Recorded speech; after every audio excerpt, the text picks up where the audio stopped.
Praise the lord. ఈ దినము దేవుని మాటగా మొదటి దినవృత్తాంతాల గ్రంథము 13వ అధ్యాయము 14వ వచనాన్ని ధ్యానించుకుందాం.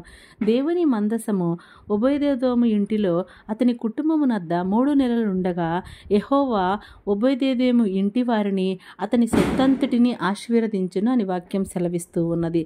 ఇక్కడ దేవుని మందసము యేసయ్యకు సాదృశ్యంగా ఉన్నదని మనం ముందుగా గ్రహించాలి. దేవుని మందసం 3 నెలలు ఒబేదెదోము ఇంటిలో ఉంచినప్పుడు వారి ఇంటిని, వారి కుటుంబమును, వారి ఇంటి వారిని, అతని సొత్తంతటిని ఆశీర్వదించును అని వాక్యం సెలవిచ్చిన ప్రకారము మరి యేసయ్య సన్నిధి మనకు తోడుగా ఉంటే, మన గృహాల్లో ఉంటే, మన హృదయాల్లో ఉంటే ఒక 3 నెలల ఒబేదెదోము ఇంటిని, ఇంటి వారందరినీ ఆశీర్వదించి తన సొత్తంతటిని ఆశీర్వదించినట్లుగా మనకి నూతన నిబంధనలో మనతో సదాకాలము తోడుగా ఉంటానన్న దేవుని యొక్క మాటకి మనము లోబడినట్లయితే, దేవుని హృదయపూర్వకంగా అంగీకరించినట్లయితే మనకి మరింత దీవెన ఉంటుందని గ్రహించలేకపోతున్నావా?